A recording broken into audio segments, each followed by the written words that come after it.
ไปอยู่แล้วรอบแรกแหกหมานกินตามแม่น้ำปลาเสื่อมนี่แซ่บเลยนี่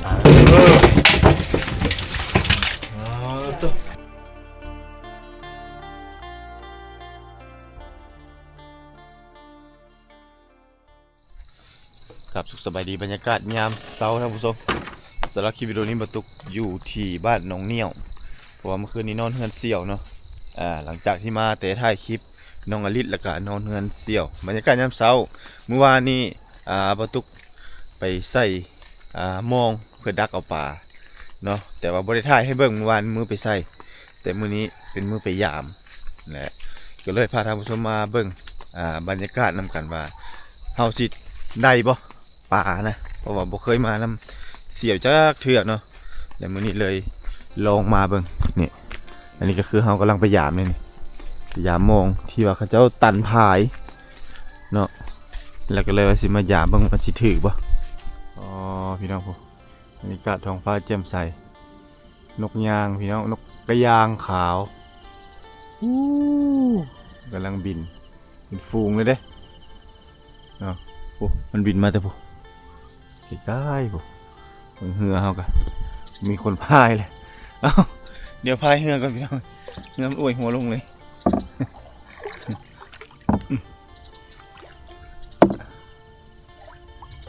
ไม่ใช่มองหัวนี้บ้างได้ลักนี่ลักนี่เลยบ่ลักกลางเลยพี่น้องน้ำมันขึ้นเมื่อวานมันได้เป็นแบบนี้เห็นอีกนะคุณพี่น้องอุ้ยถึงขนาดบ่นี่บริถ่ายไก่เลยพี่น้องถ่ายไก่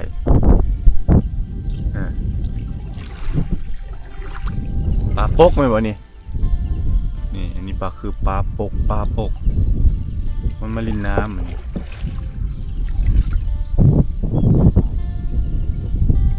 พายปะนี่ต้องได้พายเลยพี่น้องพายจะกันได้มือหนึ่งจะถ่ายคลิปอ้าว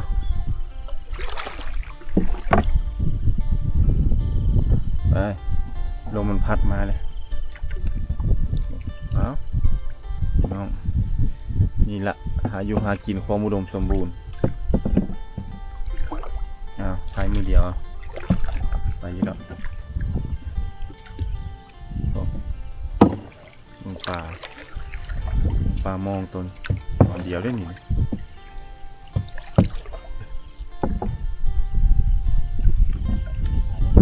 ฮะกายคนบ่ค่อยไปวะไปบ่อาจจะยากนิดนึงเลยพี่น้องเด้อเนื่องจากว่ามือหนึ่งพายเหือนี่จวดนี่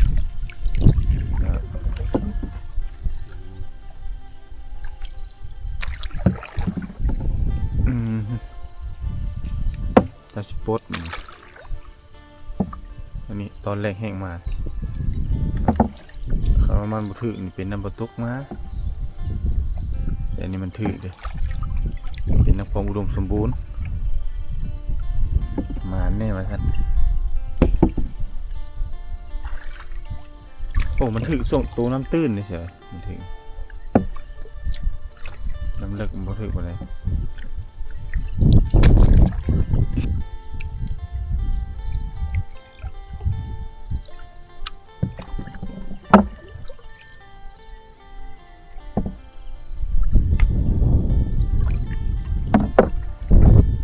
ปลาปกเนาะ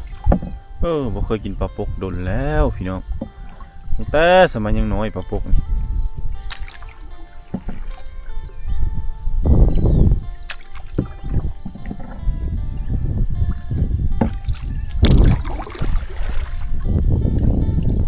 ี่ก็ปูอยู่วะ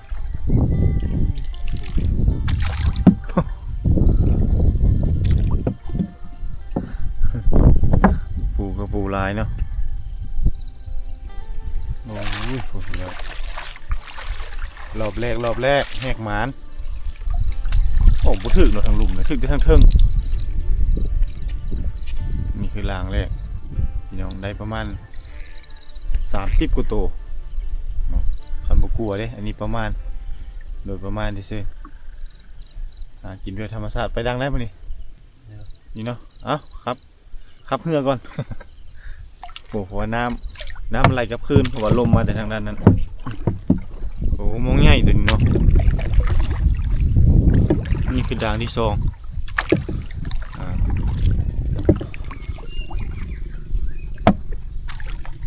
ตัวหนึ่งเมื่อกี้นี่มองด่างน้อยพี่น้องปลาสูตรปลาน้อยเถกกินเริ่มมาเลยเด้ โอ้ปลาคอถึกเนาะโอ้ฮะเบรกกันปะเบรกอยู่แล้ว มือเดียวโอ้มานอยู่ดิพี่น้อยยังบุตายก็มีดินเดี่ยวๆอยู่กุ้ยปรับมักซิบแบบนี้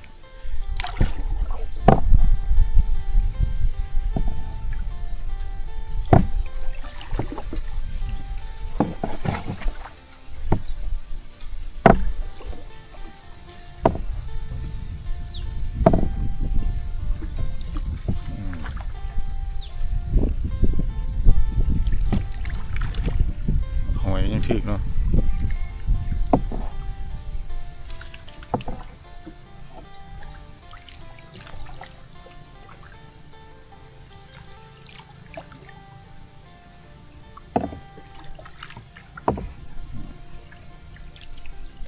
ตายก็มีพี่น้องปลา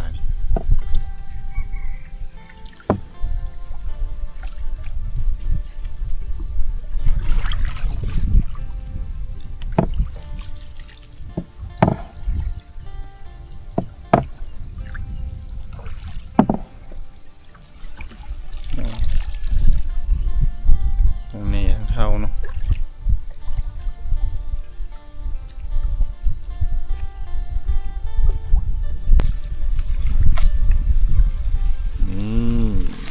ด่างที่สองนี่ปลาดุกบ่โอ้ยเสียดายเลยเนาะอยากปลาดุกนั่นแหละเบ้อไปซักนี่ผลงานพี่น้อง นี่เขาเอิ้นว่าปลาเสื่อมเนาะดำๆนี่ที่ตามแม่น้ำปลาเสื่อมนี่แซ่บเลยนี่นะพี่น้องมีปลาสูตรอันนี้เป็นมองตอนใหญ่สิประมาณนี้ความอุดมสมบูรณ์ของธรรมชาตินี่แหละเขาจะตันผายเนาะผายน้ำล้นเพื่อให้ประชาชนนี่มีบ่อนทำมาหากินซอกอยู่หากินนี่สองเสี่ยวพากันมาใส่หม้อมานี่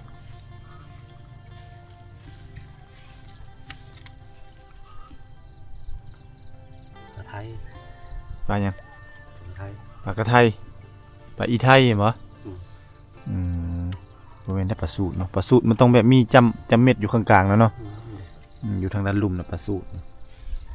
นี่เขาเรียกว่าปลาสูตรเท่านี้ปลาอีไทยนี่อันนี้ปลาสูตรนี่เกิดมาปลาสูตร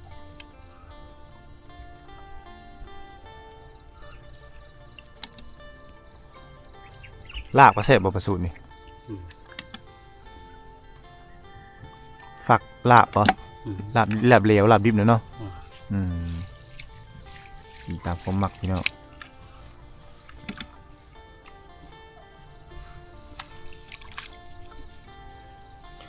ยิงตามเนื้อมองเนาะเนื้อมองใหญ่มันก็ได้ปลาใหญ่น้อยก็ได้ปลาน้อยนี่คือมองเอ็นป่ะมองเอ็นพี่น้องปลาสูตรนี่เต็มเลยพอได้อยู่พอได้กินอันนี้มองตอนแรก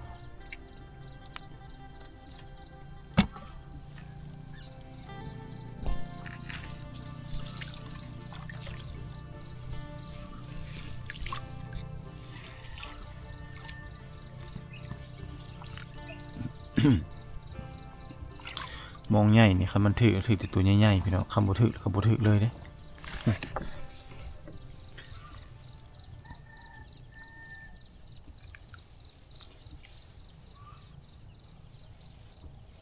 ตำเข้าแล้วปึกอยู่นั่นเนาะ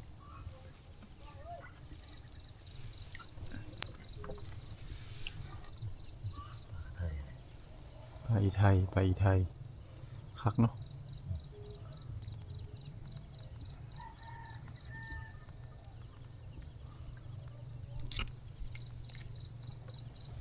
าธรรมชาติอยู่หากินแบบธรรมชาติแท้ๆนี่พี่น้อง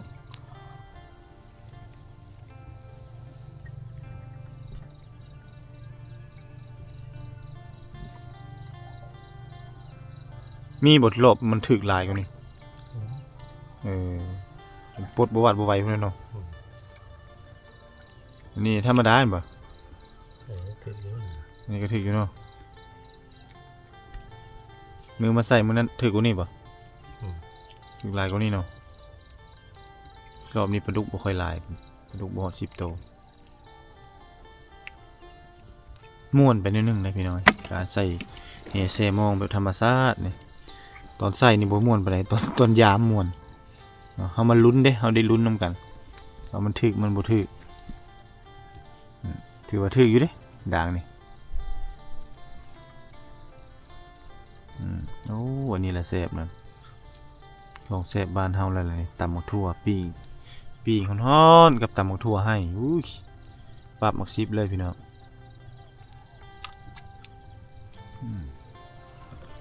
ปลาเต็มท้องเลย ปลาเต็มท้องบ่ไม่กินปลาน้อยบ่ปลานี่ล่าปลาน้อยเนาะมันก็แล้วซะคันเอาปลานี่ไปปล่อยใส่ปลาเฮามันกำลังเลี้ยงใหม่ๆนี่เรียบร้อยหมดแล้วนี่อันนี้ปลาใหญ่เลยพี่น้องเรื่องนี้นะปลาใหญ่ปลา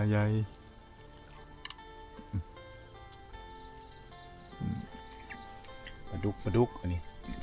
โอ้โหเหนียวซาดบานนี่ พูดเป็นตัวพูดมันยังสูงคักเกาะนี่เลยเทิงนี่เลยหักออกโอ้นี่งอดลงมานี่พอแห้งห้อยสกระตุนั่นได้บ่กระปุนะนั่นแหละเอา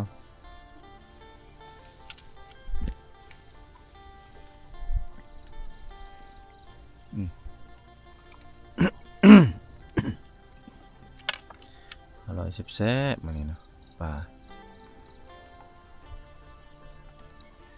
บอกเขาไปใส่หม้อนี่อีกหน่อยนะ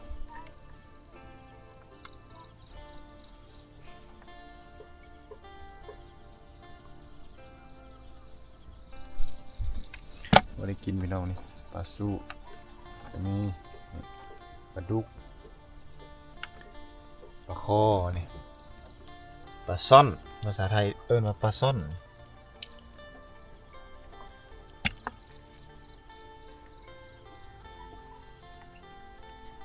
ปลาดุกพี่น้องปลาดุกผลงานได้เฮาประมาณนี้อันนี้ยังหากับดามที่3ด้วยนี่ดามที่3ได้ซ้ำนี้ดิ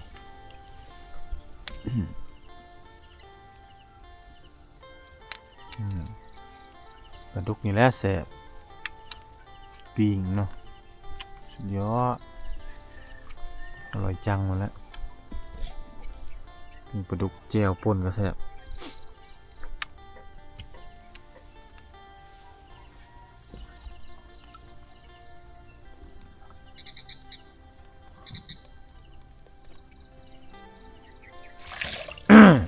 กินทางปลาไม่จังเห็นมันกินทางปลาก็ยอดด่างนี่จะเทิงไปเลยมานี่ลามมาเลยครับด่างสุดยอดเลยปลาดุกกี่ตัวดุก3ตัวปลาสูตรปลาโคนี่แหละเขาว่าไปหากินกับมันไปก้านเก่ง ปีนกินแซ่แต่นั่นปลาดุกยังบ่ตายอีกตัวเนาะปลาดุกเนาะอย่าเฮ็ดไปเด้อปล่อยปลาไปแล้วนะพี่น้อง ช่องตัว ปล่อย2ตัวแล้วยังหลุดแล้วได้ สมอ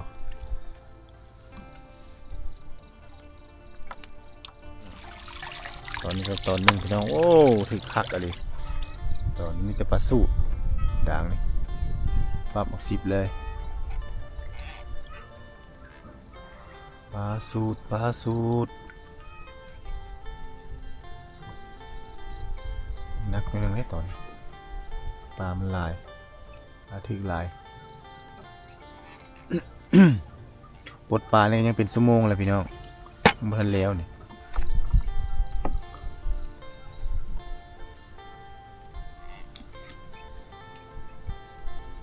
เมนูเฮาวันนี้คือสิแม่นปิ้งปลาตำบักทั่ว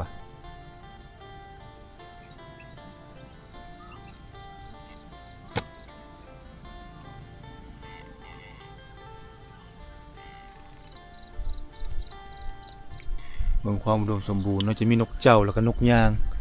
บินไปมาในยามเช้ามาหากินป่านี่แสดงถึงความอุดมสมบูรณ์ของธรรมชาติเขตเมืองบุรพาเฮา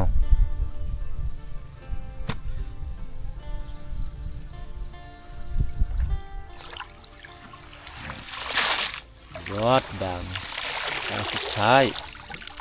ด่างสุดท้ายพี่น้องคือปลาสูตรตัวนี้จะเป็นด่างน้อยมองด่างน้อยเลยโอ้เมืองป่าพี่น้องปลาโอ้จะได้เก็บด่างเป็นชั่วโมงหมดละ ถึกหลายเลยโอ้อันนี้จะเห็นปรากฏเนาะปรากฏน้อย2-3 ตัวปลาน้อยจะอยู่แคมนะมันจะมักอยู่แคม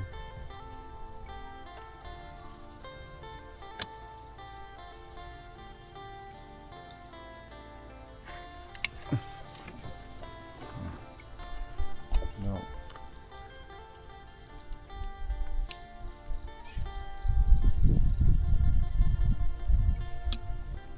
พี่น้องนี่อันนี้คือปลาไปใส่มือเช้านี่กับเสี่ยวนี่น้ำเข้ามาใกล้ๆใช่ไหมนี่มาถ่ายกับตัวนี้เรานี่นี่ ถ่าย ตัว ปลา ตัว ขายเที่ยวนั่นนะ ปลาหมักซิบเลยได้นี่ได้บายเห็นบ่นี่ตัวพี่น้องไปใส่เทือเลขได้นี่ได้เนาะหมานกว่ามือนั้นดีเนาะใช่เนาะได้หลายลีมาเบิ่งปลาดุกปลาดิกนี่ครบหมดเลยนี่นี่นี่ปลาดุกปลาธรรมชาติเลย มันงวดกับลูกแบบมันแน่นบ่ สับสิกินพี่น้องเอ้ยโอ้หลายคักเห็นได้กินบาดนี่พี่น้องปิ้งแซ่บๆเลยนี่ปลาดุกนี่เจลปลาดุกนี่ป่นนี่คักขนาดนี้ปลาธรรมชาติปิ้งตำบักทั่วได้บ่บักทั่วนะบ่ได้ครับแล้วสาดเลย ป